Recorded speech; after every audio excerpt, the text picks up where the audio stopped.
Hello, lads and ladies, and welcome back to League One Live. We are here today to discuss everything in Sky Bet League One over New Year's Day. We'll talk about the Christmas period and the New Year's period. Lots of games to discuss. We've also got another bumper-packed weekend of fixtures, slightly interrupted by Emirates FA Cup action, not affecting some, Fleetwood being one, live on telly against Derby County. But tonight is a pre-recorded stream. I will be here in the comment sections to answer all your guys' questions. So if you could like and subscribe while you're here, that'd be massively appreciated. It is the same running order. This is being done because of the World Darts Championship final. We don't want it to clash. There'll be a big audience for that. And I know a lot of the people who watch these watch the darts. That is absolutely nothing to do with me wanting to watch Luke Littler. Hopefully bring it home. But today, we're not alone. We're joined by my good pal, Tom from 4-0. Oh, sorry, I must have got the wrong one in. Wow! The wrong one in. How are you, Jay? You all right, mate? Yeah, I'm good, mate. How are you? Do you know what, Ben? Seeing you's been has cheered me up a little bit because things are going bad at Lincoln, but it could always be worse. And you just give me that little ray of sunshine. But I tell you what, son, you have really been peeing me off lately, right? I get you've lost 4 in a row. You're mid-table. You're a point better off than last season, right? And I get you know you can do better. Lincoln are a good club. Try being 10 without a win. Bottom of Sky Bet League One. Not winning since November. You know, with third manager in 23 games. You brought in somebody that's never managed a game of football before. And now you have now, yeah, 5 points adrift. You're 3-0 down against Shrewsbury after under an hour. And you're there scratching your head thinking, where's our next win? Because we've got to go Derby, Cambridge, Portsmouth, all coming up. It's been hell. But how has things been going at Lincoln just quickly before we move on to the main event? Yeah, it's been tough, mate, to be honest. We've had a really bad festive period. I'd be surprised if anyone's picked up as fewer points as we have. We picked up a grand total, Ben, of 0 points over the 4 festive games.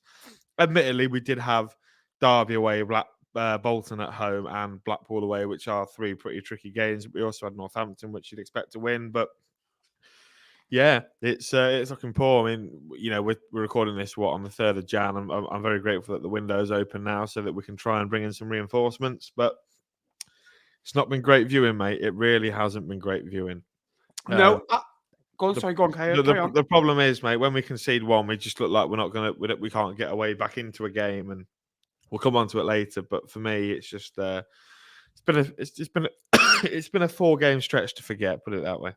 Absolutely. And get your questions in below. Obviously, I'll be here during the pre-record. It'll be just under an hour today. As always, Barnsley, Wigan then. Barnsley unbeaten in 8, drawn 4, won 4. Sorry, we always say 2 points a game in unbeaten runs that go over kind of 6, 7, 8 games are always good. 1 loss in 14 and unbeaten at home since the end of September for Barnsley. For Wigan, again, they've been a little bit poor away from home this season. 1, 3, drawn 4, lost 6. 4 points from the last 2, though, for Wigan, you know, with that win over Carlisle. He only had 1 shot on target, but Johnny Smith found the net with an absolute pearler from 20 yards out into the far corner of Roberts' goal. Devante Cole did score his 14th goal of the season to make it 2-2 for him, the front man. A good point for Barnsley, who, again, 3 points better off than this point last season, where they were on a good run, stayed in the playoffs and made a bit of ground up on Stevenage, who dropped points, and a good kind of a decent point for Barnsley, decent point for Wigan, but at home, you know, with 5 minutes to go, you'd be slightly disappointed that you didn't quite get the game done. Yeah, and they're moving to the top 6, Barnsley, don't they? That's really important for them as well, considering that they want to be. That's where they want to finish come the end of the season. I think Barnsley will be slightly more disappointed out of the 2 teams, though. For Wigan, I think it's a really good point on the road. Barnsley, Wigan are in a situation at the moment, you know, Barnsley, if they wanted to get in the top 6, they want to take advantage of that, and I don't think they did to the best of their abilities.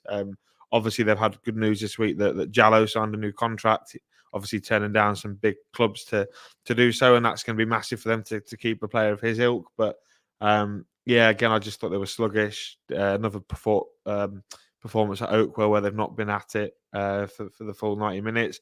And, you know, I think you got to give a bit of credit to Wigan, though, because they're very good at and shutting teams down. They're the most clinical team, Ben, in the division in terms of 50% of the shots on goal they've had have gone in the back of the net. They've had 70 shots on target, 35 goals.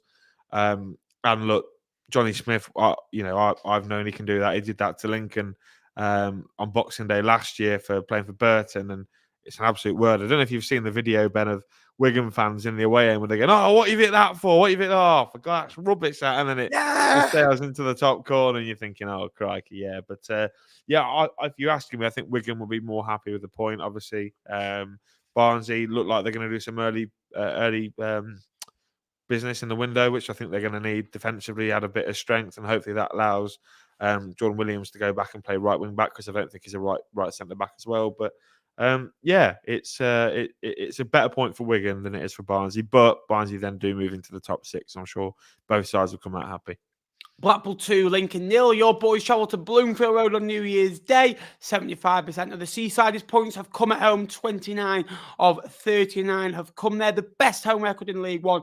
Playing a game more. And again, those questions over Jordan Rhodes. Would he still be at the football club? He's still got 18 goals / assists in League One this season. Another clean sheet, 10 for the season. But for Lincoln, no winning 6, lost the last 4, scored 3 in that run. McCarmer and Delican as a front two. It's a team that you all dream of, isn't it? You need some business, and desperately for the Seasiders, it's another victory, but they just need to go back that up now. Yeah, I don't want to sound salty, Ben, because I'm not. And Blackpool very much, I think they deserve to win based on the second half performance. I think the goal in the first half came against a run of play. We were the better side, I thought. The ball was down that end of the pitch more than it was down our end. We had a great chance for Alex Mitchell, who can score goals on the far coast, Ben, as we know. Put this one over the bar this time. And then it was a sucker punch, another set piece, Ben. And offside, set piece, by the way. Eh? It was offside, by the way. Yeah, don't matter. So was Paddy Lane. Get over it. But yeah, I thought if he puts that in, we go 1-0 up. It's a different game. But Blackpool come up with set piece again. We can see from set pieces all the time. And Ollie Casey, to be fair to him, heads it away really nicely. Then second half, I thought, when we go a goal down, Ben, and I don't know if you feel the same about Fleetwood, we just never looked like we're going to get back into it at all. Didn't really have much attack. And to be honest, I said this on Twitter yesterday. I can't blame Skabala because he's walked into a job trying to implement some change, and he's not got the tools to do it. We've got 11 first-team players out injured or suspended. I don't think anyone in the Football League has got as bad an injury table as we do at the moment. In fact, I know they don't. No, you don't. You haven't got 11 15 players out. Not according to this table that I found, mate. Well, go on, me to say we've got out. It says you've got 9. Oh, well, they're not including Bagley, Drew Baker. Well, Rooney. Well, you can't include your youth players, mate, that don't play. Drew Baker was coming back off loan. We have 11 players that could be in the first team. You're talking Mandroyu and O'Connor, who are suspended. You've got Sorensen now injured, Erahan now injured. You've got House, Walker, Draper, who we don't know about. You can't include players that aren't in the first team. Mate. Why can't I include Drew Baker then? Hey? Why can't I include Drew Baker and Barry Bagley then? Well, they don't play in your first. They won't play in your first team. Drew Baker won't play in your first team. But anyway, my point is, Ben, he's not got the tools to execute what he wants to do, and I sympathise with him. But look, we've got no game this weekend. We've got an opportunity where we've got a bit of time on the training pitch. He's had 2 tactical sessions since he come in at the start of November. All eyes on this Wycombe game to try and make it better. Rico Hackett, Reed to the Wine is meant to be back next weekend as well. Hopefully a couple of signings. We've been linked with 1 or 2. But yeah, for Blackpool, I thought they were very good second half. CJ Hamilton, Jordan Rhodes was fantastic. Karamoko Dembele, some of his footwork was excellent. Yeah, they're a good side, mate. Albie Morgan as well had a really good game. So yeah, fair play Blackpool. Deserved to beat us, but disappointed in the way that Lincoln played. Scooby-Doo, where are you? You've got some work to do now. Yeah, I remember singing that on the bus on the way in from Stevenage. Bolton 1, Burton 0, an own goal from Moon rescued 3 points for Bolton. And Bolton don't like drawing. 9 wins, 1 draw to Oxford away 0-0, and 2 defeats in their last 12, taking 28 points from a possible 36. Back-to-back clean sheets, 11 now for the season for the Whites. Again, a really, really scrappy game, but they got the job done. In these last 2 games of Bolton, where they beat Fleetwood and Burton, I think they draw both games last season. That's 4 points better off, and they finished fantastically last season. For Burton, they stuck in the game. Didn't really create anything, only had the 1 shot on target. Gary Mills has been told to handle the January transfer market. So that kind of refers to me that maybe is he there for the long haul till the end of the season, maybe like an Andy Crosby was. And Odin and Manria kind of inherited it as well, didn't they? It'd be very interesting to see what happens for Bolton. Great win. Got the job done. Doesn't matter how you play. They weren't great against Fleetwood, but they have levels, this Bolton side, and I'll probably go 1 to 5, and they're probably level 4 of the last 2 games, but they've still managed to score 3 goals, keep 2 clean sheets, and get 2 wins and get 6 points. Yeah, and to be honest, Ben, I thought it probably could have been more. Max Crocombe in the Burton net had a really good game from his point of view. Bit similar to, I don't know if you watched Liverpool Newcastle, Ben, on was it New Year's Day? Was it New Year's Day or was it No, mate, I didn't. New Year's Quarterfinal of the Eve? World Championship, mate. Bit like Martin Dubravka had at Anfield, played really well. Max Crocombe had a similar sort of performance. Repelled Bolton for the first half, thought he did really well. And then, look, it comes down the right-hand side for Bolton. Dakis Cogley has been really good for them since arriving from Tranmere. And look, it's really unfortunate from a Burton point of view because it comes off one defender, hits the other, and goes in the top corner. Other than that, Burton could have been classed as good credit for the point. I think the talk around Bolton, Ben, comes more off the pitch this week, certainly as we record today, than it does on it, with the rumoured interest in Dion Charles. I think they've slapped a £5 million price tag on him. I'm not sure if that's accurate, but I think I don't think he's worth 5 million, but he's worth 5 million. If that's similar how you said that Jack Marriott was worth to Fleetwood, I think Dion Charles is worth that to Bolton. Swansea and Hull meant to be interested. Swansea more the likely party at this moment in time, but it's difficult because if you're Bolton, Ben, do you want to let Dion Charles? Do you let Dion Charles go for, say, you get £5 million? You bring in a replacement, say, I don't know, Joe Taylor, who's meant to be linked from Colchester, or you bring in someone like a Macaulay Longstaff, who you can get for well under that value, and then reinvest the rest into the club. I've got a feeling Bolton are very well run off the pitch now, so that might be something they look at. But then again, if they sell Dion Charles and don't get promoted, you then got to pin your season on that pivotal moment. So I don't know if you would let him go. I don't think they should let him go personally. Ben, what do you think? No, I think that he's vital for their promotion push, and if he gets them up, that'd be worth more than £5 million. Yeah, can't find a striker the same mould as Dion Charles, can they? Because he works hard and he's got end product. A lot of strikers at Cheltenham. work hard. I know Bolton are much better than Cheltenham, but look at Alfie May. Going on to Cambridge 0, Leyton Orient 2. Dan Hadji got a goal. He scored 16 in League 2, got 5 assists for Crewe last season, and been kind of a lacking goal since he's been there. Not really had the minutes to kind of show. And away from home, they've been good this season. I think they're 8th in the away form table, 4 wins, 5 draws, 4 defeats. And they've been much better of late. Won 3, drawn 1, lost 1 in the last 5. And we were impressive just before that run. Poor defeats. They won at Carlisle and couldn't win for kind of 8 or 9 games. We're still drawing games. We're still in games. But kind of those drawing games, they've turned into wins away at Cambridge. At home to Charlton, which was a big win for them. And they're a good side, Leyton Orient, and they've done really well this season. For Cambridge, it's back-to-back defeats for them away at Oxford, and now here only the 4th defeat at home. They could take a lot from that. They've still got a lot of work to do under Neil Harris, but Cambridge are in a good position, and kind of they're doing really well. They're 3 points better off than they were this time last season as well, where they were on a poor run. So because they were stuck on 30 points for absolutely ages last season. Yeah, and I think all the credit should go to Leyton Orient for this, because before today, Ben, Cambridge were on a really good run under Neil Harris and were very much experienced in the new manager bounce. And like you say, I think the first goal was well taken by Jordan Brown, and then Dan Hadji, who we've spoke about previously on here before, been really unfortunate with injuries. Before the game yesterday in Blackpool, I was sat with my mate Ant, who's a big Crewe fan. I don't know if you know who Ant is. He was in the Blackpool end, and he said Dan Hadji will absolutely come good for Leyton Orient. And he got the assist for the winner against Charlton, scored the second yesterday. I think it's not yesterday, the day before. It's a really good start, and if he can find the net or find goal contributions come relatively regularly between now and the end of the season, Leyton Orient will survive pretty comfortably, in my opinion. I agree with you. We'll go to Carlisle 2, Port Vale 1.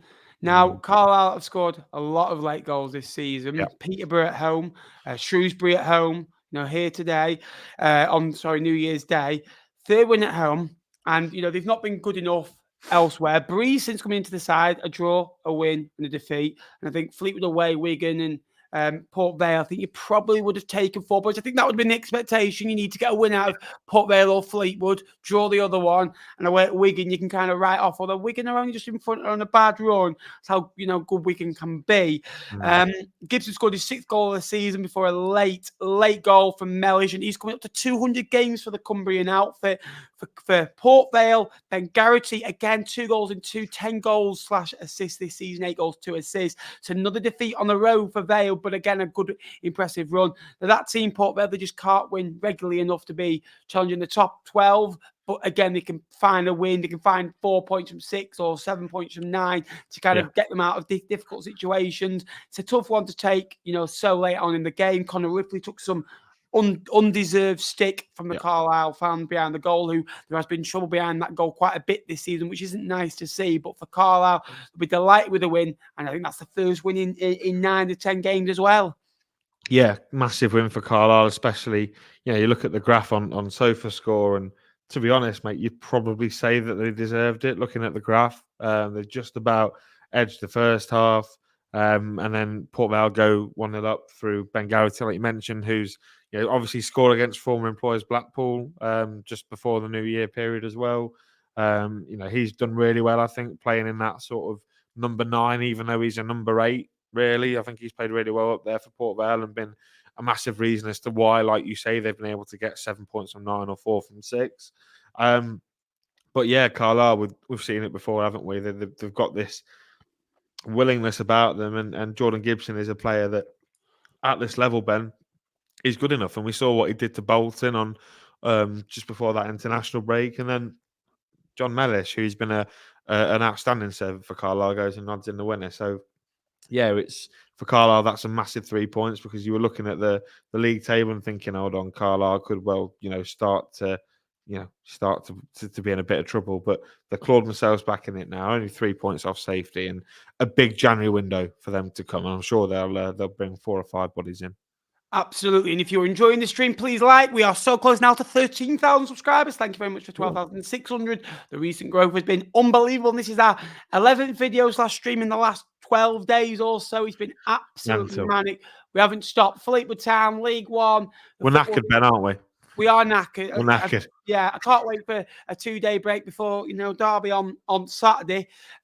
Charlton 1, Oxford 2. Charlton now have lost the last 3, all by 1 goal. They drew the previous 3. So no winning 6, 1 winning 9, and that was at home. A couple of weeks ago. The one before was Wigan away. The only away victory of the season. Now in the last 3 games, they've been close games. Scrappy. I just wonder if those games that they were drawing, where they'd find a way to get a point, or sometimes the other team would find a way, like the Burton game, to nick something off them. If that fine edge of when you're drawing games that they're now losing, that they were kind of not going against them at times, if you get what I mean. So they were getting a point, but now those little tricky situations, those little knockdowns, those little bits of a scrum in the box are just quite going against them. But take nothing away from Oxford. It's the first away victory under new manager Des Buckingham. Again, 11 points from a possible 9 games doesn't sound, great.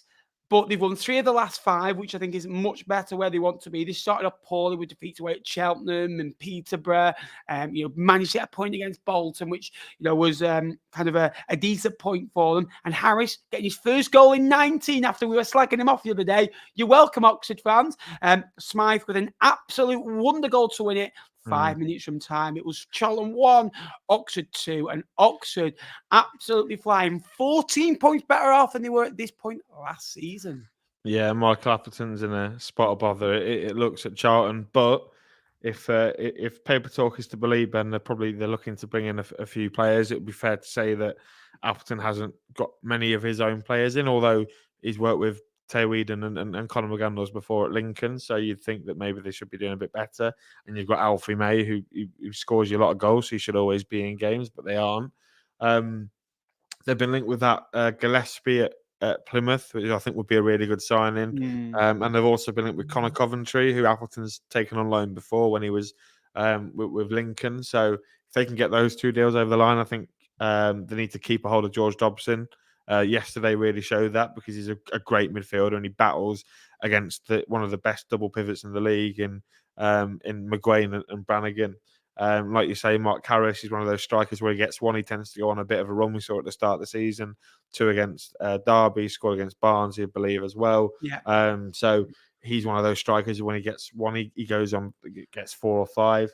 And then Oisin Smith, Ben, to be honest, he's not really an entity that I knew about. He wasn't someone that Wardy screams about. Not really one of the superstars of this Oxford United team with Carl Edwards and Tyler Goodrum and etc.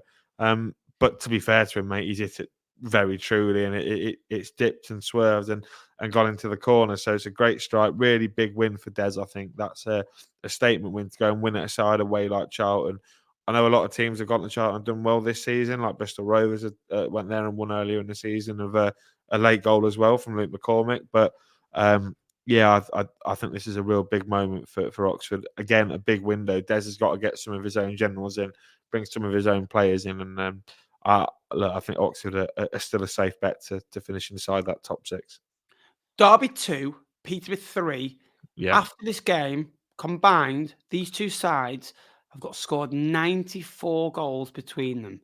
And that is just ridiculous. Peterborough, 50 goals now for them this season, 2 goals a game. And, they haven't got the best results lately, have they, against Reading and Barnsley. Fought back against Barnsley. The Reading one's a disappointing one, but the Barnsley point will be a good point for them. This is unbelievable.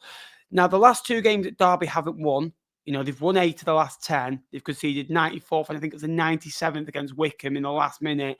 So they'll be disappointed with that. They scored in the first minute through Collins. Collins has now got 10 goals for the season. Scored 11 in 42 last season. So I know he scored 3 penalties and a rebounded penalty the other day, and that will take his tally up a little bit. And we need more goals from open play for him. But, he's getting there. Barkhusen again, 2 goals, 5 assists for him this season. He's slowly, since, I actually sent a video for one of Jake's mates, and it was about Tom Barkhusen not being particularly brilliant at football, but he's got a few assists since that video, to be fair. And I know he's shone at Bloomfield Road, and, he got let go there, went to Rivals Preston and did okay for years. Was at Morecambe for a bit as well, and done relatively okay. I wouldn't say he's shone at Derby. But for Peterborough, Poku, 8 goals, 7 assists. Mason Clark Jones, who has kind of been a big player for them. And, obviously Clark Harris, did really well for them, for a number of years. Burrows, 3 goals, 7 assists.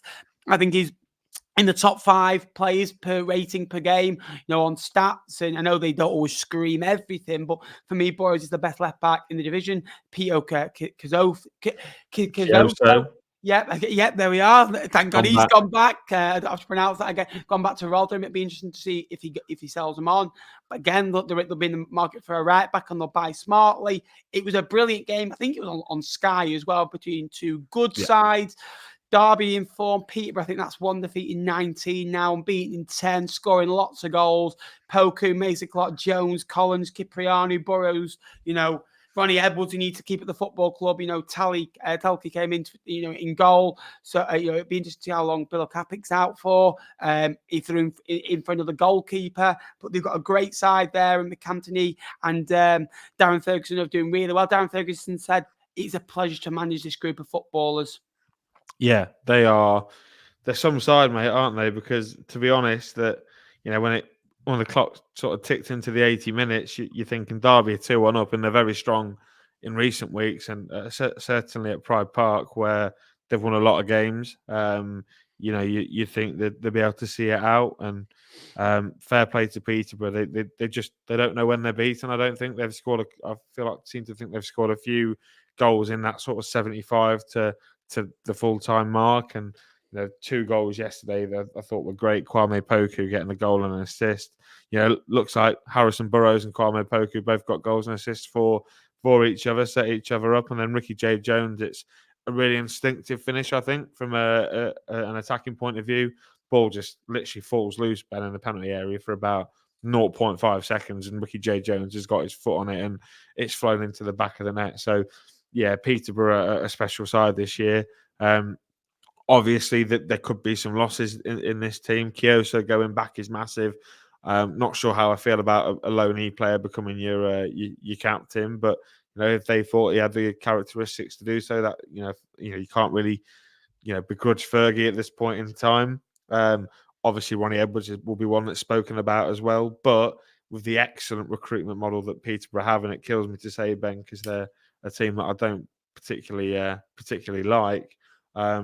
You just know that whoever they bring in, it's going to be spot on. You just know that the next one, they could lose Collins or Cipriano, and they'll just go and pluck some kid from Barnet or Exeter or lower down the table, and it'll be just as good. So, I think Peterborough, on the face of it, probably deserved it, and it's a real statement win for Posh. It really puts them, for me, in that, we're in the top two. We're in the top 2 conversation, and they absolutely should be. I tell you what, at Fleetwood, I'm talking about a big clear out, and that's what Cheltenham were going to do. 6 loanees went back. One of those included Bevan, probably the best of the lot, that weren't quite good enough. And you had that problem last year, 7 loans, and you can only use 5 of them. Yeah. All of a sudden, 2 players have come and not getting in the squad most weeks, or missing out. They won't be happy, and that can cause tension in the dressing room. Darrell Clark is obviously being backed, and why wouldn't you back someone that has gone and got you nearly a point and a half a game? They're in this one and gave away, I think it was a soft penalty. Southwood did guess the right way, but Mark Bowie put it the right way. 4 goals, 1 assist in his last 5, 6 goals this season. Only scored 5 last season, so he's improved this season as well. Good win for Cobblers. They've won 7 of the last 10, drew 1, lost 2, taken 22 points. They only took 14 points from the first 15 games of the season. They're on an absolute roll at the moment. They've been good at home, 23 points at home. Pet, though, for Cheltenham, signed a new deal. Good news for them. Freestone, not the greatest of challenges in the box to give away the penalty. Do you think it was a penalty, Jake? It's a difficult one, isn't it? It's a difficult one. I'm gonna go with yes. I did, yes. You turned it into Wardy, aren't you? Is that the right answer? Correct. Yeah. Yeah, the ref gave it, so it's a penalty. Yeah. If you didn't know, Jake's a little bit tender. I tell you what, though, considering for the last, I don't think you'd be able to know that I answer. I think I've made some pretty good points. However, I did listen to Darrell Clark after the game, which is how I have got a bit of reaction from this one. He was fuming, mate. He thought that Cheltenham were well and truly in the game, and it's a moment of madness from Lewis Freestone, who he sort of labelled that has done it before. He's conceded a sloppy penalty before. I mean, it clearly was a penalty, and it's tucked away from Kieran Bowie.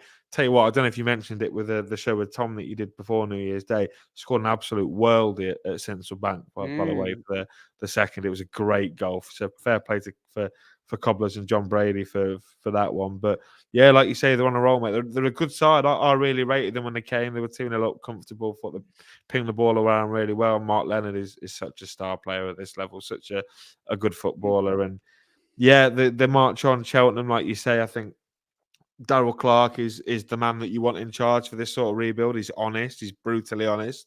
I think he said, is it Ollie? Oh, I can't say his name. Ollie Ninka. Lad that came. That's me. I'm the wrong person to ask.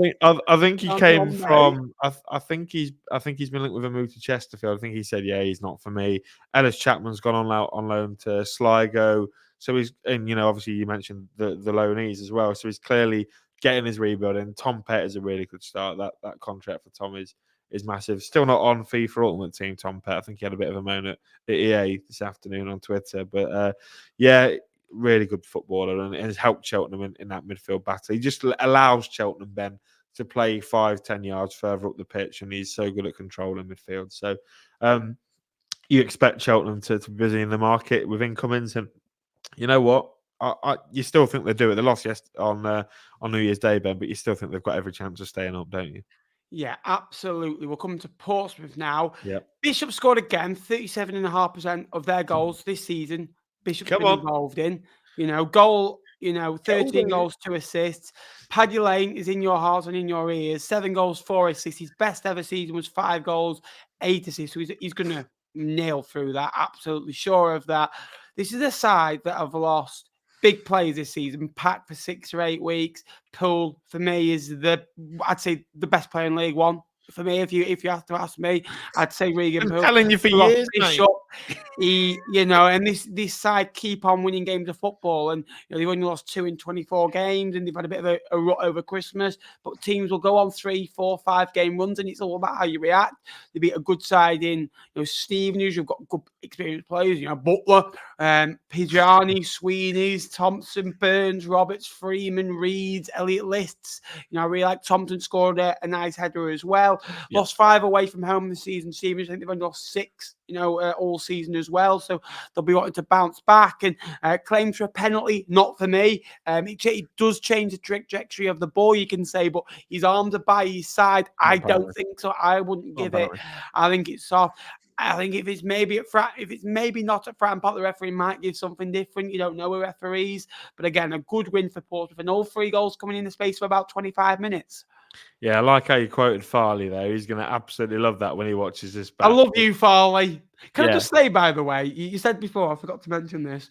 Thank you, by the way. This season, we averaged between around 1,200 and 225 for these shows.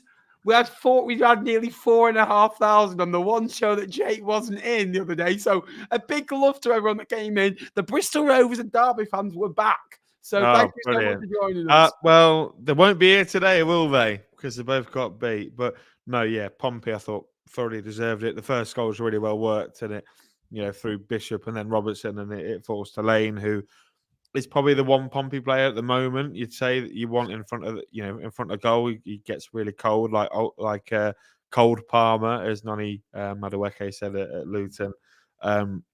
It's a great strike from Paddy Lane. Stevenage got back into it. Louis Thompson, obviously former Pompey player, was always going to happen, wasn't it? It's a great header, great cross in from Jamie Reid as well. I think that's gone under the radar. And then Colby Bishop, you know what? He's received a lot of stick over social media, through the fan base at Portsmouth, and I don't think he's a player that has to answer to these, because he's just so good at what he does.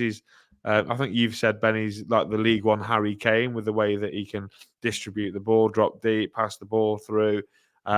Fantastic player. And I loved his celebration, cupping his ears to the Fratton end and saying, I'm the king here, you just let me get on with it. But Stevenage, to be fair to them, did have chances. Ben, it would be unfair to say Jamie Reid probably should score a header. If he heads it on target, it goes in. Kane Hemmings, if they worked it a bit nicer, would have had a tap in. I'm with you on the penalty, Farley. I was speaking to you before we came on here, mate. For me, it's not a penalty. Connor Shocknessy, I think it is. For me, his arm's in a natural position. He's trying to move his arm away from the ball. You can moan about the trajectory and say it was going in the bottom corner, but for me, he's not deliberately put his arm in front of the ball. So for me, it's not a penalty.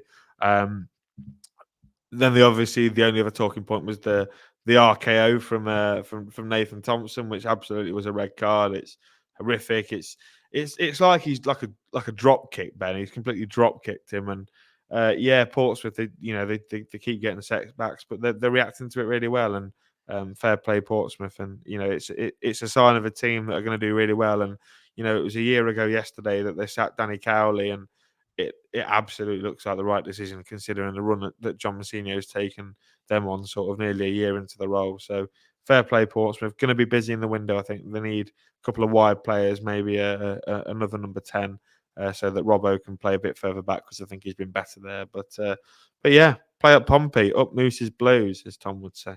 Reading, right, have scored 2 or more in their last 4 4 games. Who stopped them from scoring more than 2? Fleetwood. Unbeaten in 6, won 2, drawn 4, scored 11 in that run, lost 1 in 9. You know, it's a really good time to, follow it. On the pitch, it's been difficult off it, but on the pitch in those last 7 or 8, 9 games, he's the best fighting spirit we've seen for a long time. I know they started off last season really well. I think they were in the playoffs after about 15 or 16 games, and they were looking, really good. They won half the games, especially good at home. But it's a good time to kind of follow the team for a togetherness. The players are sticking together. I really like Nibs. I like Aziz. I think he's got 4 goals, 6 assists. Nibs has got 6 goals, 4 assists. Smith has scored in 1 in 2.5 games, which he does at this level. And they're still conceding goals, still conceded 41, which will be an issue. They led 3 times, got the job done. For Exeter, they stayed in the game. They stayed competitive. They've been better of late. Scored a couple more goals, but still 3 goals away from home. You can't quite win a game of football. A bit like Fleetwood and these teams at the bottom are showing you can see goals of regular goals, 2, 3 a game. You don't win games of football enough. For Reading, much better. Yeah, I came on here, Ben, I think it was 3 weeks ago, and said I was really impressed with Reading at Central Bank, and they probably should have beaten us that day. And to be honest, they've been really impressive since. Yesterday, their latest win, 3 really good goals for me, Ben. Some really good strikes in there. They were excellent in and out of possession. I thought obviously they missed a penalty as well, didn't they? It's good, mate. Harvey Nibbs getting on the score sheet. Obviously, Femi Aziz, who's scoring goals for fun at the moment. Well, did they miss a penalty, or am I making that up? Because it says they missed a penalty. That's bizarre. It says on SofaScore they've only scored 2 goals. That is weird. But yeah, obviously they need to keep a hold of their good players. I think they're in a bit of an embargo, but Charlie Savage linked with a move to Derby. Supposedly that would be really one to keep an eye on, because obviously his dad played for Derby in the Premier League, so yes, might be a bit of playing on the heartstrings for Charlie to go and play for the same club as his dad. You can understand why he might want to do that.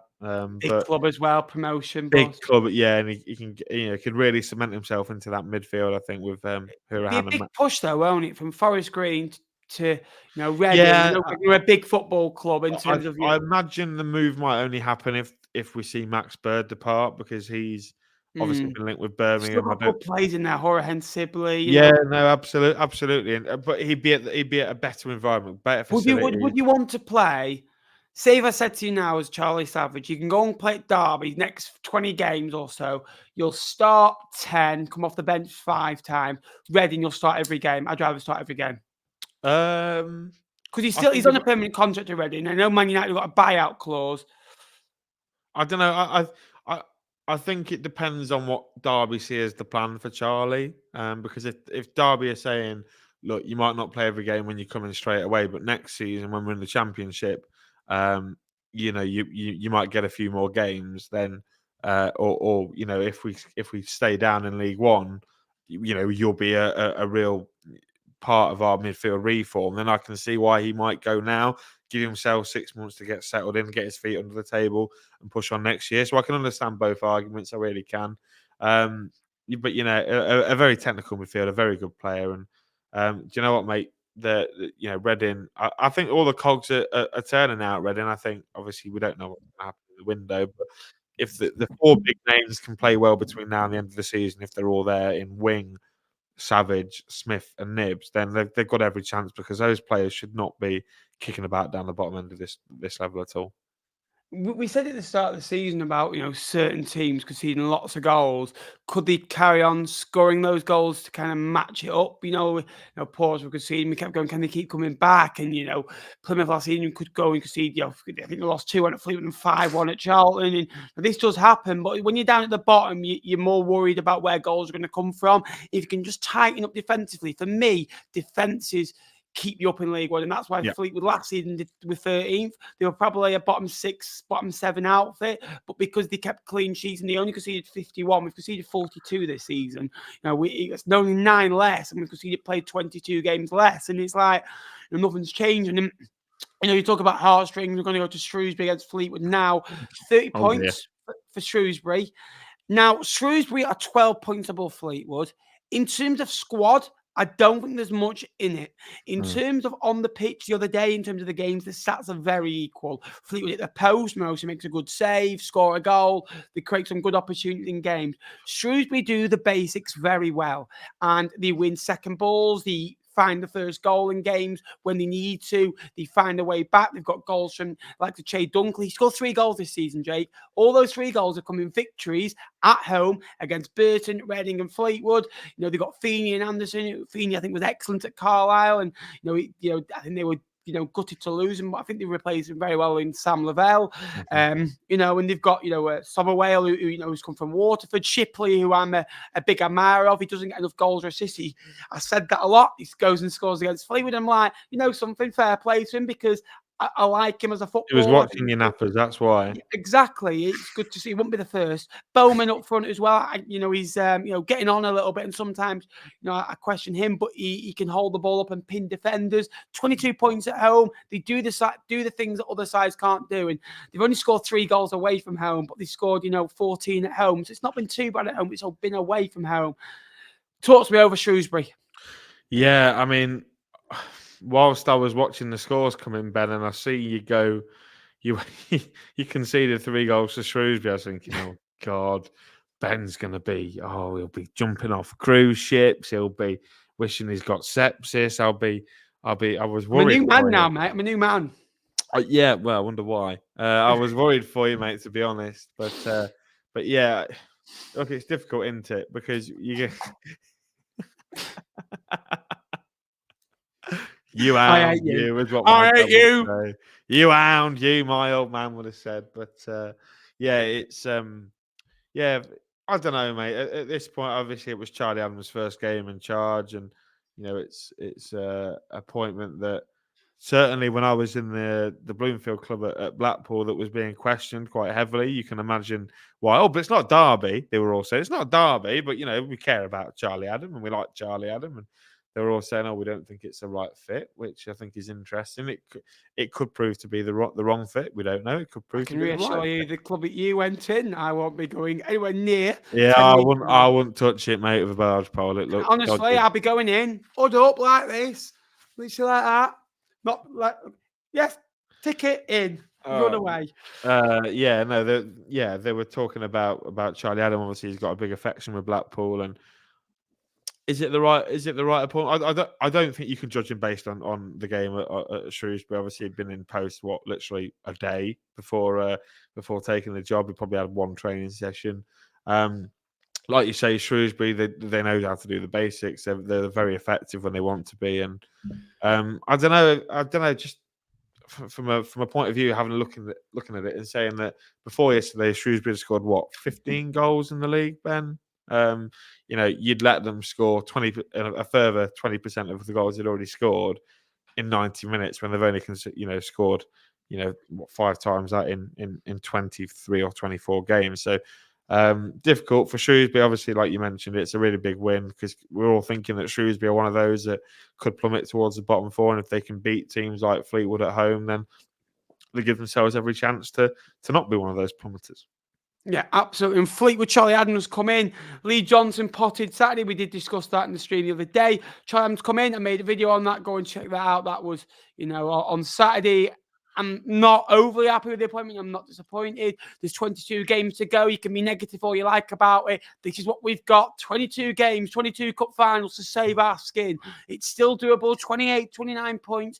Get a couple of wins. Things look different. Stay with them. Stay with the boys. Stick behind them. We got a goal down. You get the ball. You get it back to the halfway line. One thing I will say, player power got Lee Johnson sacked, it seemed. The players did seem very miserable and low down, and you could see this happening. But when it actually does happen, you think, wow, player power has maybe won here. And they got rid of Brown after 6 games. They got rid of Johnson after 17 games. Johnson actually got a point a game in his run. It wasn't like it was a disaster. He got a point a game. 46 points would keep you in League One this season. I would maybe not keep you up. Borderline, mate. That is borderline goal difference, which I don't think would get away with this year, unfortunately. But it's near enough there. How long until they get sick of Charlie Adams? Stick with him. I like the way he talks. I want to represent the club. His sons are in the academy at Fleetwood. He's watched a lot of games. He knows the area. He knows the club. He lives 10 minutes away from me. He was on my train the other day when I was off to uni. And I nearly actually went up to him and got a picture with him. But I thought, no, I'm not getting a picture. Someone who's played for Blackpool. I'm not getting someone who's a loans manager at Burnley. Not doing... Charlie, take it back. Come on, mate. Let's get together. Wycombe now, last game. 1-3-2. And again, Leahy, 7 goals, 5 assists. Taz Foley, another goal and assist for him. Scowen got sent off. Vogt scored his 3rd goal of the season. Vale got 2 assists for Rovers, and Martin gets his 7th and 8th goal of the season. For Rovers, they're a good side, and there's playoff talk there, and I can understand why. But when you lost 7 out of 13 away from home, you need to be a little bit better for me away from home. For Wycombe, first win in 13 games. Guess who the game before that run was? They went away at Fleetwood 4-1. Yeah, I remember that one, mate. I remember your video. But yeah, to be honest, Ben, at 80 minutes, you sort of thought this game would be dead and buried when Luke Leahy went and put the 3rd one in. And you have to give credit to Wycombe because Bristol Rovers have been on a good run since Matt Taylor got in charge, similar to Neil Harris, I think, coming in at Cambridge. I think that was that similar sort of bounce. Obviously, they beat POMPEY and Bolton and not Exeter like Cambridge did. But yeah, I thought they were well worth it. We're going 3-0 up. Josh Scowen getting sent off is a bit of a hiccup, but I think that the last sort of 5-10 minutes will give Matt Taylor a bit of confidence in the squad that they can just go and score 2 goals in 7 minutes like that. Chris Martin getting 2 again. He's proven to be a really good entity for Bristol Rovers. And different type of goals as well, doesn't he? I've seen this on Twitter that and I'm saying it's all rumor because it's not coming from me or anything like that. But I think they want to extend his contract, and if they do, I don't think they'll bring in another centre forward because I don't think you cannot extend someone. Yeah, I think you I think you absolutely have to. But obviously, Bristol Rovers fans will want to bring in another striker because they think that there's a chance for them there to get top 6. Hint: there isn't. But yeah, it was a positive 10 minutes. Bristol Rovers got a bit of work to do. I think the lad from Villa's going back. Is it Villa? Balagarde going to go back and they're going to send him back out into the Championship. They seem to believe so. There's a lot happening like that. I'm hoping. I think Michael Miller, yeah, Mellon tell you what, mate, from Morecambe, who's at Burnley. Yeah, Charlie Adam. I tell Mickey Mellon used to manage Fleetwood. Yeah, tell you what, it'd be. We watched him because they knocked us out of the FA Cup. I thought he was brilliant that day. He'd be a really good acquisition for Fleetwood. But you're already signing a striker, mate, that scored 37 goals last year. Just you. 32 in 35. Not bad, is it? Just you. Calm down. But yeah, it would be a great acquisition. But yeah, Bristol Rovers, I think they need to be active to bring some. We said it before with Scabala. We said it with Harris. With all these new managers that have been employed between the start of the season and now. Well, since the first game of the season, they need to bring in some of their own generals. We were saying it about Lee Johnson as well, weren't we? But obviously that's gone all Pete Tong. So we'll have to wait and see. But yeah, good win for Wycombe.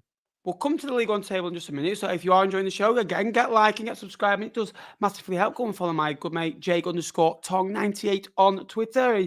His videos will be back very soon. He sounds very good. Thank you to Sophie who sorted that out. And it's just a shame the person behind the microphone. And Sophie's still got a lot of work to be done there. But again, miracles, do happen now and again. Miracles come true. Was that Sean Mellis, the Australian who's hyping up Rasmus Højlund to score? Have you seen that? No. Oh, mate, you need to get alive then. Yeah, I do, to be fair. The League One table then, it's on in front of us, Jake. I did this with Tom the other day, right? Before we have a look at it, I said this the other day, and I don't know if you'd agree. These teams will be happy so if you were said to them at the start of the season, a week before or the day before the season started, after this amount of games, you'll be here. I reckon Reading, Cambridge, Wigan, Port Vale, Shrewsbury, Leyton Orient, Northampton, Bristol Rovers. Sorry, just confused because I got Leyton Orient twice. That's my fault. Northampton, Bristol Rovers to an extent, Stevenage, Barnsley, Oxford, Derby, Peterborough, Bolton, Portsmouth would all be happy where they are. Now, we'll come back to Derby and I'll explain why I think that. Would you disagree with any of what I've just said? No, I don't. I think they'd all Jesus Christ! You're agreeing with me? Yeah, but I've got to do it once or twice, mate, haven't I? New year, new Jake. Exactly. Yeah, I think you're probably right. I think you're looking at the promoted sides that have come up. For them to be clear of the bottom 4 would be preferred. I think you've only got one of the bottom 4 down there. I think potentially, like you say, Reading, because of all the situation that was going on there, they were concerned. Yeah, I don't disagree. Maybe Port Vale would maybe want to be a bit higher, but maybe that. I think you look at it 6 points above the drop zone as well. And if you look at it, they've conceded 28 goals in 23 games. You want to take out the first game of the season. I know you can't do that, but at the point you lose 7-0, if you said to them after that first game of the season, you're going to be there then, all of a sudden then things change. I think as well, you asked Charlton, I think if in terms of disappointment, I think Carlisle would have taken 3 points away. I know they'd like to stay up, but I think they take 3 points being within safety. I think Burton, again, 4 points above the drop zone. They'd like to be a bit higher. If you put Burton on 30 points, you'd probably be accepted. Shrewsbury as well. In terms of points, you can't argue 30 points from 26, 9, 3, and 14. You scored 17 goals all season, you conceded 36 in the way they play. You don't accept that. And it's the same for Derby when I'm going on to the top half now. It's like, I know they've been, up and down this season, and they're 5 points better off than they were this time last season. I know they were on a decent run. They scored 44 goals, and they've gone on 8 wins in 10. I know they've not won 2 in the last 5, but they've still won 3. To be 5 points off Bolton, to be 7 points off the top, they probably wouldn't have taken, but to be 4th and to be 3 points in front of Stevenage with a game in hand, and you've still got to play Stevenage at home, they'd be delighted. And Stevenage, I think, will be delighted. I know they'd be disappointed where kind of they've only won 1 in 4, as you can see. The only problem with Stevenage, the top sides, they've lost at home to Oxford, lost away at Barnsley, they beat Derby, drew at home to Peterborough, lost away at Bolton and Portsmouth. So the record against the top 6, lost away to Blackpool as well, and they beat Northampton 3-0. The record against that kind of top area needs to slightly improve, would you say? Yeah, I think you're probably right. But it is the first time all season, Ben, that they've dropped out the top 6, because they've been there. They've been in there all season. But like you mentioned, if they want to, if they realistically, if they want to get in the top 6, which they have a fair crack of doing, I think potentially, they need to start getting results, bit better results. And unfortunately, they do play some of those teams again. So you like to think that maybe they've got the opportunity to do that. Bar the win against Derby, they've not really shown up against any of those sides. So, it's going to be tough for Stevenage, but they've got Steve Evans in charge. They've got an identity. They've got a clear vision of how they want to play. You've got to give them an opportunity, because they're there by merit. Teams aren't. People were saying that they were going to fall away. 25 games in, and they haven't. So clearly they're up there for a reason. Going through it quickly, if you could suggest one player, I'll take a couple, and I'll let you take a couple. Fleetwood, for me, I think need a couple of fullbacks in the January transfer window. Yep. Cheltenham, looking at them, where would you say they need to strengthen? Because I think they've got a good goalkeeper. I think they'll probably need another centre half, with obviously Bevan going back. I'd say probably a centre half and a striker. I know Goodwin's performed of late. I know they've got decent players up there that could score goals. Where would you say I Cheltenham? think they might need some wing backs or some wide attackers, so that they can change system a little bit, because at the minute they've got Goodwin, they've got Keener, and they've got other chap that's Rob Street, that they're all similar sort of strikers. Maybe they might need a different type of striker. I think they could do with another midfielder to go in there alongside Tom Pett. Obviously, they've let a couple go. Sericum's a good player as well. Yeah, Sericum, but he's obviously he's a bit older, isn't he, Sericum? I don't think he can do the Saturday, Tuesday. And if they want to keep him fresh, they might need to bring one in. Shall I move up to Carlisle, or are we? I think I know they brought Luke Armstrong into a striker. I think probably is sort, but I think they'll need another winger, a quick winger. I know they got Gibson, but other than that, it's planned. It's all down one side, isn't it?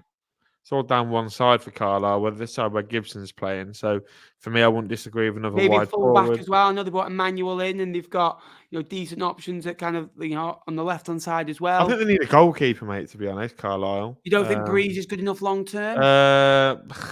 If they played 3 different goalkeepers this year, haven't they? Yeah, if they want to stay in League One, I think they need to go out there and get a proven League One goalkeeper that's been there and has stayed up with a team before.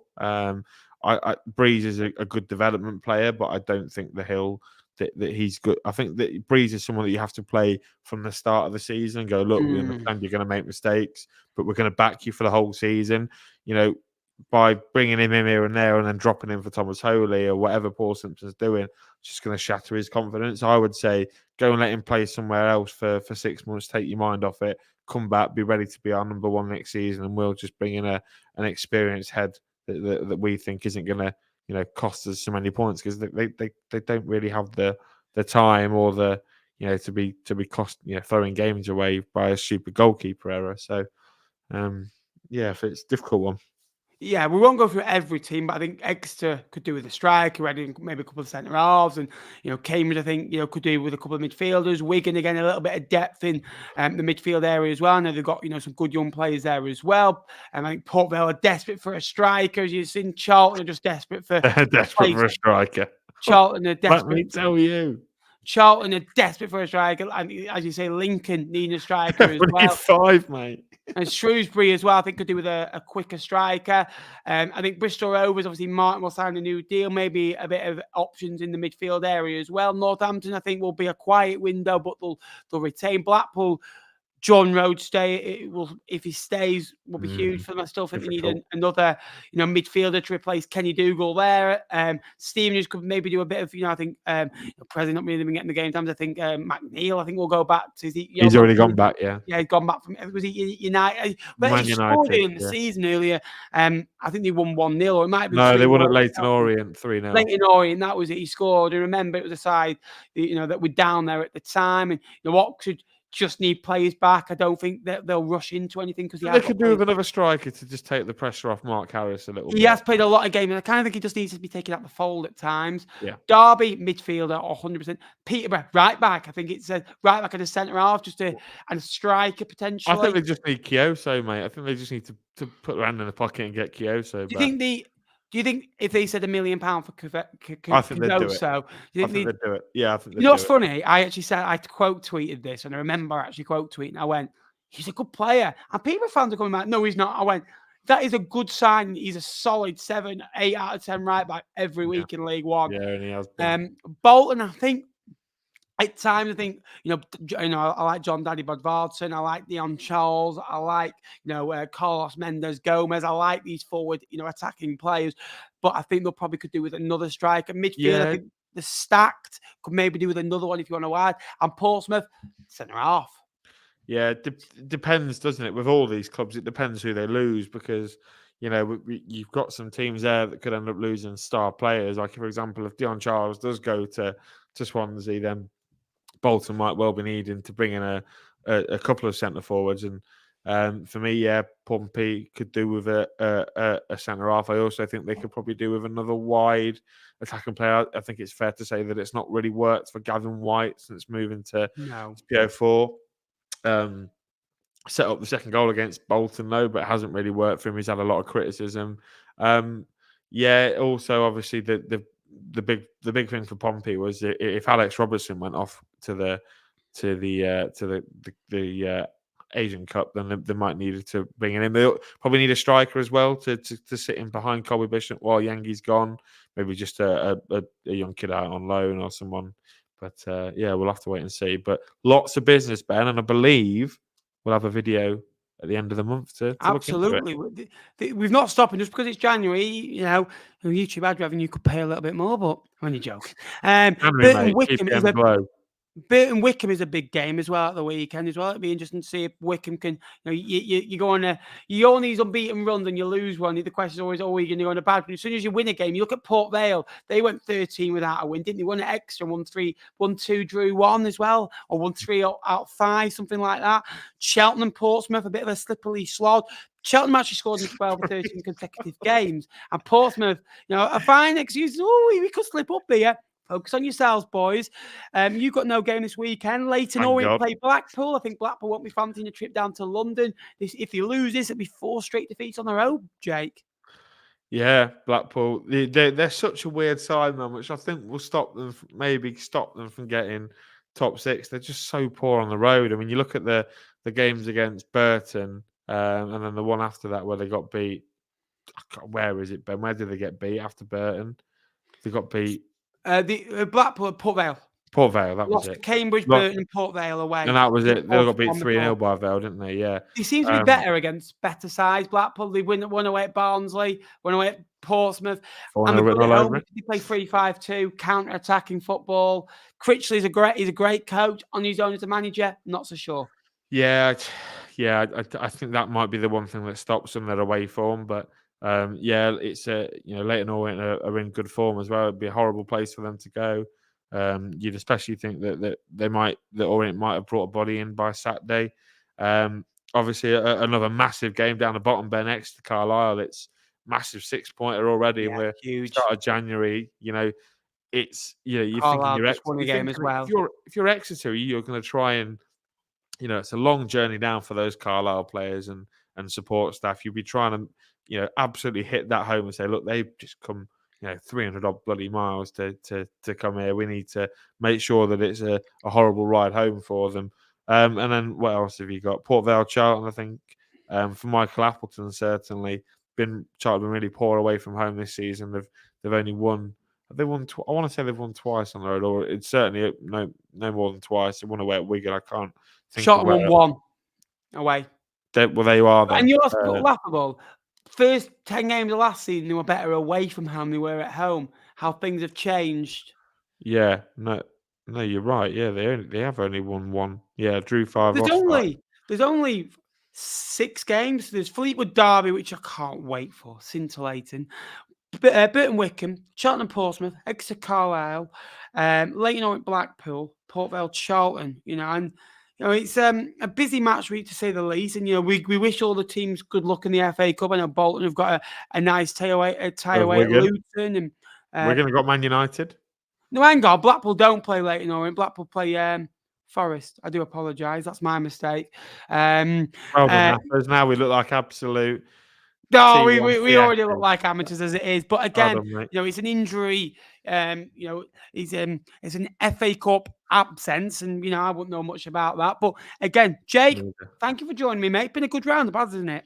Yeah, mate. To say I've not watched any of the highlights back. I've been. I think I've done pretty well there. It's well done, mate. It's rumour season. Well, thank you so much for watching. Please remember to like and subscribe. Content coming out of your ears at the moment. Big thank you. Big over and out from me. A big over and out from Jay. It's been a good one. We'll be back here Saturday for the visit of Derby, and we'll be back Sunday. Although it's a bit of a shorter game, we will still have a bit of a show for you to put on as well. Thank you for understanding this isn't live tonight. If you are watching the World Darts Championship final, enjoy it. And I've done it for you guys. I've definitely not done it so I can go and watch it myself.